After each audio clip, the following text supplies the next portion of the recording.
नमस्कार दोस्तों, मैं हूं ममता तिवारी और आप सभी का स्वागत करती हूं मेरे चैनल ममताज वे में। कैसे हैं आप सब? तो ये बताने के लिए कमेंट बॉक्स में श्री गणेशाय नमः जरूर लिखें। तो चलिए दोस्तों, आज हम इस वीडियो में जानेंगे माघ चौथ, तिल चौथ, तिलकुट्टा चौथ, संकष्टी चौथ का व्रत 2025 में हमें कब करनी है, नहाए खाए के क्या नियम विधि है, व्रत के क्या नियम विधि है, पहली बार 2025 में ये व्रत क्या हम कर सकते हैं, और अगर हमें संतान नहीं है तो क्या ये व्रत कर सकते हैं, और भी आप लोगों के कुछ महत्वपूर्ण प्रश्न हैं वो भी जानेंगे और संपूर्ण नियम विधि जानेंगे। नहाए खाए से लेकर और व्रत के पारण तक के सभी बातें मैं आपके साथ शेयर करूंगी, तो ध्यान से सभी बातें आप लोग समझ लीजिएगा। तो चलिए वीडियो को शुरू करते हैं। इससे पहले दोस्तों, अगर आपको मेरा वीडियो पसंद आता है तो प्लीज़ आप मेरे चैनल को सब्सक्राइब कर दीजिएगा, बेल आइकन को प्रेस कर दीजिएगा, जिससे कि मेरे वीडियो के नए नोटिफिकेशन आप सभी के पास सबसे पहले पहुंचे। तो चलिए शुरू करते हैं और सभी महत्वपूर्ण बातें जान लेते हैं।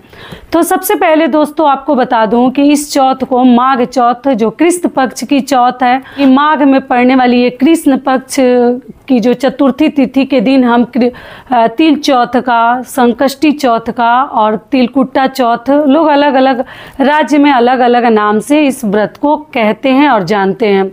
तो हम माघ में इस व्रत को 17 जनवरी 2025 को ये व्रत रखा जाएगा। दिन है शुक्रवार का, तो शुक्रवार के दिन हम व्रत रखेंगे और व्रत से एक दिन पहले नहाए खाए किया जाता है। इस व्रत में नहाए खाए का बहुत नियम है, क्योंकि व्रत के दिन हमें बाल नहीं धोनी चाहिए जब तक कि कोई प्रॉब्लम, कोई समस्या ना हो। ऐसे गुरुवार पड़ेगा तो फिर आप लोग पूछिएगा कि दीदी गुरुवार को हम बाल नहीं धोते हैं, ऐसे वैसे आप लोगों के कमेंट्स आने लगेंगे। तो आपको बता दूं कि देखिए, गुरुवार के दिन ही आपको बाल धोनी होगी। पहला ऑप्शन तो ये है, क्योंकि व्रत में नहीं लिया जाता है, और आपको गुरुवार को नहाए खाए के लिए बाल वगैरह धोकर और जो भी शुद्ध सात्विक भोजन हमें करनी चाहिए, बिन लहसुन प्याज वाली। अगर आपको गुरुवार के दिन आप लोग व्रत करती हैं, अगर हेयर वॉश करने का मन नहीं कर रहा है, दिल नहीं मानता है बाल धोने के लिए, तो आप लोग क्या कीजिएगा, वेडनेसडे के दिन से ही आपको लहसुन प्याज का त्याग करनी है, बाल धो लेनी है। और गुरुवार के दिन आप मत धोइएगा, केवल सिर के ऊपर से स्नान भी कर सकते हैं, वरना वो भी मत कीजिएगा, गंगा जल का छिड़काव कर लीजिएगा। लेकिन लहसुन प्याज आपको बुधवार से ही छोड़नी होगी, तभी आप बुधवार को धो सकते हैं, वरना गुरुवार को व्रत में इतना नहीं लिया जाता, क्योंकि वार से बड़ा त्योहार होता है, तो धो सकते हैं। बाकी दो ऑप्शन है, दोनों में क्या आपको पसंद है, कैसे करनी है, आप लोग देख लीजिएगा। क्लियर हो गया? अब चलिए आगे जान लेते हैं व्रत के दिन के संपूर्ण नियम विधि और नहाए खाए के। तो पहले नहाए खाए के दिन बता दूं, तो देखिए, नहाए खाए के दिन का यही नियम विधि है कि बाल वगैरह धोकर, स्नान ध्यान करके, किचन की साफ सफाई करके, दिन में तो हम नॉर्मल भोजन वगैरह बनाकर खाते हैं, बिना लहसुन प्याज वाली शुद्ध सात्विक। और रात का नियम है कि रात में कुछ मोटी सी लिट्टी जैसा रोटी हमें बनानी चाहिए। कथा में तो है कि कौन खुदी का लिट्टी का नियम है, ठीक है, लेकिन आप देख लीजिएगा, आप आटे की भी मोटी लिट्टी बना सकते, चावल के आटे से भी बना सकते, बाजरे का भी, जो आपके पास है उसी अनाज का आप लोग एक मोटी सी रोटी बनाई जाती है, बहुत पतली नहीं। और नियम है कि गणेश जी का व्रत मोटी सी लिट्टी खाकर, और साग में आप सरसों बथुआ का भी ले सकते हैं, चना का भी ले सकते, पाल, जो भी साग मिल जाए, मतलब हरी पत्तीदार सब्जियां, साग जैसा कुछ चाहिए। कई ऐसे राज्य हैं जहाँ साग नहीं मिलते हैं, फिर भी आपको मूली का भी पत्ता हो, कुछ न कुछ साग जैसा बनानी है, वही खाते भी हैं।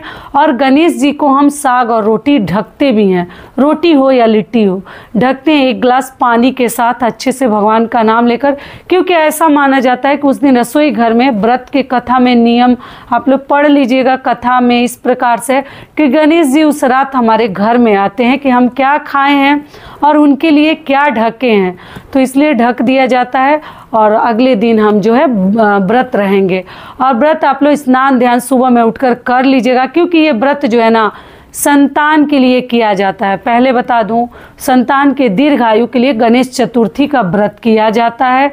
और आपके घर में क्या नियम विधि है, थोड़ा आप लोग अपना नियम विधि भी देख लीजिएगा। लेकिन हमारे घर में जैसे गणेश चौथ के दिन जैसे सुबह में हम लोग स्नान ध्यान करके और उस समय आप लोग ब्रश वगैरह कर लीजिएगा कि दांत में कुछ फंसा ना हो, या रात में भी कर सकते हैं। लेकिन रात में कर लो तो क्या होता है ना, गला खराश जैसा हो जाता है, लगता है कि रात से ही हम व्रत रख लिए हैं। तो अब देख लीजिएगा, आप लोग भोर में उठकर पानी भी पी सकते हैं। अगर आपके यहाँ सरगी नहीं खाया जाता तो मत खाइएगा, अन्न वगैरह खाने की ज़रूरत नहीं है, क्योंकि ये व्रत जो है ना निर्जला और निराहार रखा जाता है। लेकिन 12-14 घंटे का ही रखा जाता है। जैसे हम करवा चौथ का व्रत रखते हैं, ठीक उसी प्रकार से ये व्रत भी चंद्रदेव को अर्घ देकर पूजा पाठ करके हम ये व्रत खोल देते हैं। लेकिन इसमें एक ही चीज़ ध्यान रखते हैं, करवा चौथ में तो हम अन्न खा लेते हैं, लेकिन इसमें अन्न ग्रहण नहीं करते हैं, फलाहारी ये व्रत होता है। तो रात को हम चंद्रदेव को अर्घ देने के उपरांत हम फल खाते हैं। तो इस बात का आप लोग ध्यान रखिएगा कि आप भोर में उठकर केवल पानी वगैरह भी पी सकती हैं। ऐसे तो ठंडी का दिन है तो प्यास हमें नहीं लगती है, तो अब देख लीजिएगा सुबह लेकिन स्नान ध्यान करके ही हमें व्रत रहनी चाहिए। दूसरी चीज़ क्या है कि आप लोग अपने घर में सिंपल मतलब तरीके से, आसान तरीके से मंदिर में पूजा भी कर सकती हैं, व्रत का संकल्प भी ले सकती हैं। अगर नहीं लेना है तो कोई बात नहीं, आप व्रत रख जाइए। और पहली बार करें या ना करें, आप लोगों का ये भी प्रश्न है, वो भी बता दे रही हूँ। तो इस विधि से हम व्रत रखेंगे। और शाम को आप लोग दातून वगैरह कर लीजिएगा। अगर दातून नहीं मिलता है तो न्यू ब्रश लीजिएगा और उसी से थोड़ा बहुत करके न्यू टोंग क्लीनर, एक व्रत के लिए हमेशा समझाती हूँ, आप लोग रख लीजिएगा। और उसी से आप लोग जैसे ब्रश वगैरह करके फिर शाम को स्नान ध्यान करके पहनी धुली हुई साड़ी वगैरह भी आप लोग पहन सकते हैं। और आपको पैरों महावर वगैरह लगाकर सिंदूरा से सिंदूर वगैरह लगा सकते हैं। शुक्रवार का दिन है और फिर हम जो है बैठकर गणेश जी की पूजा करते हैं। एक चौकी स्थापित करते हैं। आप लोग मेरा ओल्ड वीडियोज देखिएगा और उस पर तिल का इसमें बहुत अधिक महत्व है। तिल चौथ नाम ही है इसका, तिलकुट्टा चौथ के भी नाम से जानते हैं। तो इसमें 5 प्रकार के फल देख लीजिएगा, जो भी भगवान आपको देते हैं 5 प्रकार का फल हमें लेनी है। और तिल के बने हुए लड्डू भी ले सकते हैं। तिल से पहाड़ बनाया जाता है, मतलब ऊंचा करके ढेरी लगा के गुड़ के साथ और अदरक के साथ मिक्स करके, और उसको पहाड़ गणेश जी को चढ़ता है।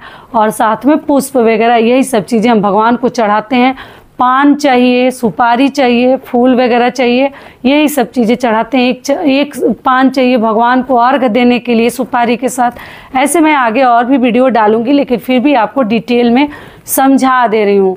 तो इस विधि से हम गणेश जी की पूजा के लिए सभी तैयारी करके वहीं पर पूजा करके कथा पढ़ के और वहीं से उठकर हम जो है चंद्रदेव को अर्घ देते हैं। ठीक है।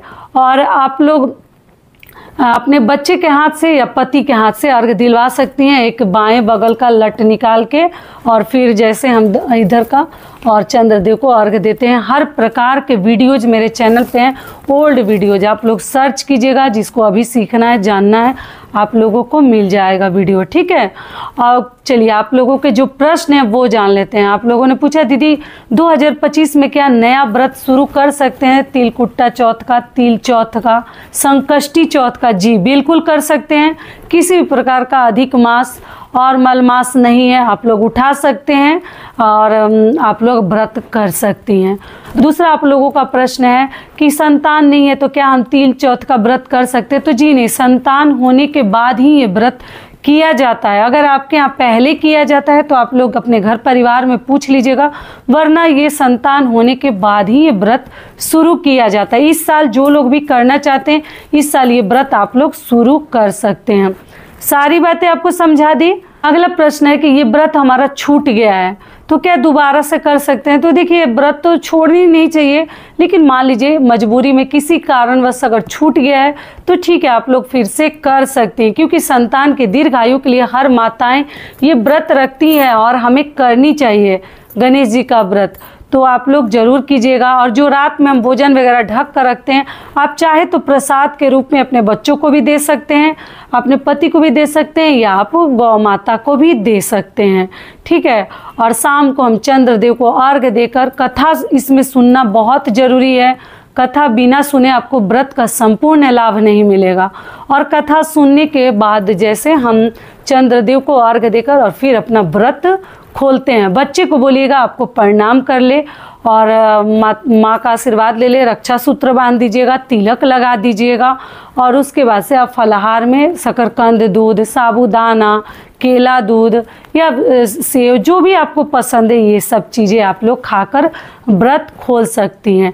आगे ऐसे वीडियो डालूंगी, पूजा का शुभ मुहूर्त क्या है, चंद्रोदय का समय क्या होगा। तो अभी तो टाइम है, लेकिन आप लोगों का ये प्रश्न था दीदी माघ चौथ का व्रत पहली बार कर सकते हैं, कब पड़ा है ज़रूर बताइएगा। तो इसलिए सोची कि ये वीडियो आप लोगों के लिए जल्द से जल्द डाल दूं कि जो भी बहनें इस साल करना चाहती हैं अपना प्लानिंग कर लेंगी। तो आशा करती हूँ सभी बातें अभी आप लोगों के समझ में आ गई होगी। तो ये वीडियो मेरा यहीं तक का था, फिर मिलती हूँ एक नए वीडियो में। तब तक के लिए नमस्कार, स्वस्थ रहिए, सुरक्षित रहिए और जहाँ कहीं भी रहिए खूब खुश रहिए। धन्यवाद। और वीडियो पसंद आता है तो लाइक ज़रूर कीजिएगा और चैनल को सब्सक्राइब कर दीजिएगा। धन्यवाद।